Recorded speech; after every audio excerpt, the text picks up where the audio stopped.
Alright, welcome back to the SuperCoach NFL channel. In this video, we're going to do our Week 1 preview for the 2025-26 NFL SuperCoach season. So it kicks off on Thursday. I am recording this on Monday. Probably put it out somewhere in between now and Thursday. But unless there's a last minute injury or anything crazy, this is going to be the team that I start with for the start of the SuperCoach season. So we'll go through the team one by one, starting with the QB, and this hasn't really changed all season. It's my main guy, Jalen Hurts. So probably not as elite as previous years, given last year with Saquon Barkley coming in and taking some rushing touchdowns and Jalen not having to do as much, but as an elite option, I just like him. And as I said, he's my guy. So I'm going to start the season with him.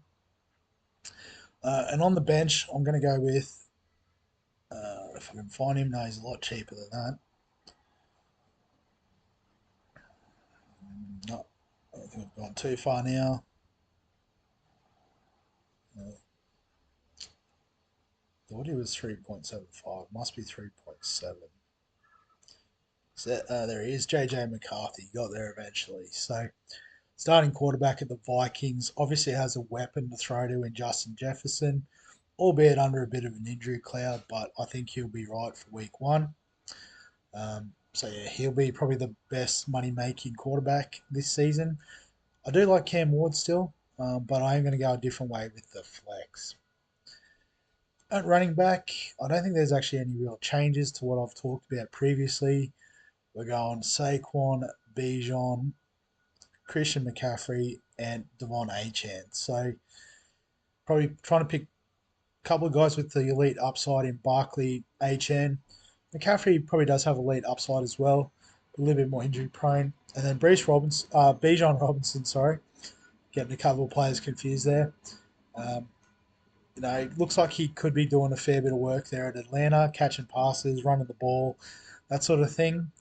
So we do like him at the slightly cheaper price over a Jahmyr Gibbs, over a Derrick Henry, and those other players around that price point. And then on the bench, the two main cheapies, Genty and Hampton, both starting RBs. Genty doesn't really have any competition. Hampton, there is a little bit of competition with Najee Harris there, but they will be running the ball a lot. So he'll definitely get enough touches to make us some good cash. At wide receiver, we are going with a few premium options in Jamar Chase, Justin Jefferson, CeeDee Lamb, and Drake London. So turns out they are the most popular expensive options, and I guess I am also going the cheapies, so I'll throw them in as well. So I've actually got the same 8 that are the most popular wide receivers. So, no real pods there, but I think they all make sense. Jamar Chase was far and away wide receiver 1 last year. May not necessarily replicate that, and he's not going to make you money, but he is the top target of Joe Burrow, who is probably the most pass heavy offense in the league. So it makes sense to just lock Chase in. Jefferson, as we said, is under a bit of an injury cloud, but he is an elite wide receiver. So we will go the stack with McCarthy as well. So that's always nice. And then CeeDee Lamb and Drake London. So CeeDee Lamb's been featuring a lot as wide receiver 2 in a lot of regular draft sort of leagues, that sort of thing. So at his price point, if you're getting the second best wide receiver in the league, you'd love to see it. And with a bit of support now from George Pickens there, I think could even free up CD quite a bit more.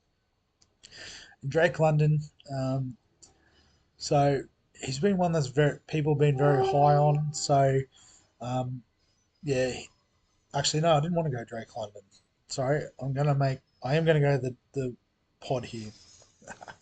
Ricky Pearsall, 3% owned, so a little bit higher owned. That's right, because I was like, Drake London, he's been hyped up, but he might also be the one that's heavily guarded there because he is the top target. But I'm going to go with Pearsall. At the price, I think he offers a similar amount of upside to a London, but it does save us a few $1 million to start upgrading our team elsewhere when we need to. And then the cheapies, I don't think we need to say too much. McMillan's wide receiver one at Carolina. Travis Hunter is number two overall. Looks like he's going to be heavily featured in the offense and then also play some defense. So whether we get defensive scoring for him or not remains to be seen. Ibuka with Chris Godwin injured should get some good time in good targets in Tampa Bay. And Matt Golden probably goes straight to wide receiver one there at Green Bay. So probably where the first big change to our team is in the tight end position. So we're sort of fading a lot of these options, and the first one we're going with is TJ Hawkinson. It's only 7% owned, but his price point is based on the fact that he was heavily injured last year. But from all reports, he is fit and firing, and there's no Jordan Addison to start the season. As I said, Jefferson and even Naylor are under a bit of an injury cloud there.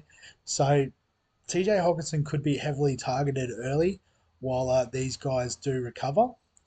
So I think at his price point, he can sort of touch these elite prices, but maybe worthwhile flipping at the midpoint of the season.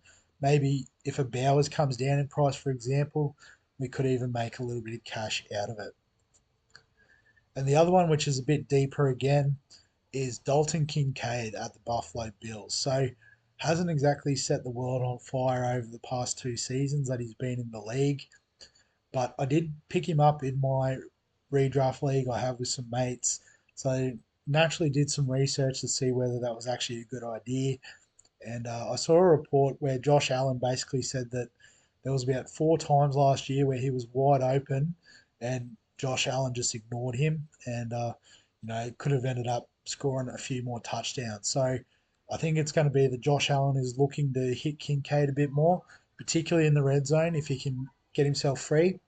So that is the upside that we want in the tight end position. So can save a bit of money. We might as well take it. And then on the bench, we are going to stick with Tyler Warren. Makes sense. Easily the tight end one there at the Colts and possibly the number one receiver, given they don't have a great deal going on at the wide receiver spot. They also don't have the highest quality of quarterbacks, so they may be just looking for those shorter passes to their tight end. The kickers, we're not changing anything here. We're going with Loop and Borregales. Haven't checked the final lists for the kickers to make sure Borregales got on there, but I'm assuming he is. If not, I don't understand why they drafted him, so we'll play them. The defense, we're not changing either. New York, San Fran, you know, decent price for their potential upside this year, given their forecasts. So we'll take the gamble on that. And then for our flex, because we've got so much cash in the bank, we're going to go with Josh Allen. So, um, I have talked about putting Cam Ward in as another quarterback and chasing cash. But I guess I am a bit concerned about losing points at the start of the season. Um, so I think having the two elite QBs is the way to go. We do sacrifice some cash that we could make from our quarterback slot as or in the flex spot. But the fact is we have two good running backs. We have four decent wide receivers that we think can make money, a tight end that we feel like can make money, and a couple of value picks as well, which definitely allow us to do this. Um, skimping on kickers and defense because you don't need to spend up there. So I think it just makes sense to take the points on offer. I'll probably be guilty in the past of trying to focus too much on value, but if you can afford it, you might as well have it. So Josh Allen is in the team. So reset. There we go. So in terms of the layout for week one, so with Philly opening against Dallas, who have lost Micah Parsons to Green Bay, so that's a massive loss for their defense. So you could potentially go either or Hurts or Barkley. I'm going to go with Hurts, but Barkley could just as easily go off. And now we have the double QB strategy. We can't afford to go with a Josh Allen at home against Baltimore. Should be a bit of a shootout between him and Lamar, um, which is pretty cool to see. So I think with the budget, there is potential. I could even do Jalen Hurts to Lamar and just lock in the top two QBs. Um, but I do have Lamar in my redraft league, so I do want to get a little piece of Jalen, which is why I've gone this way. So yeah, so that'll be the team. I think I've pretty much set it up as is. It's a bit of rookie roulette with the wide receivers.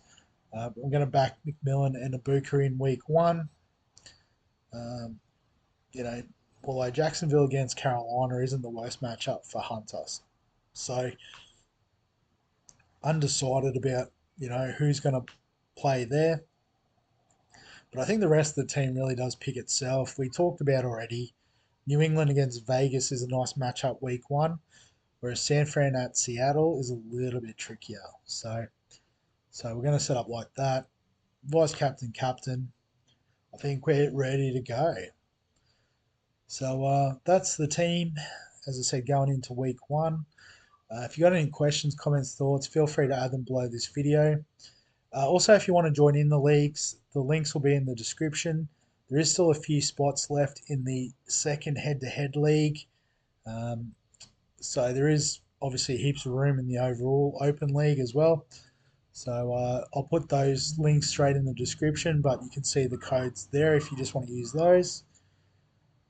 Um, but yeah, give us a like if you enjoy the NFL content. Subscribe for all the fantasy sports content on the channel. And other than that, we'll catch you in the next one.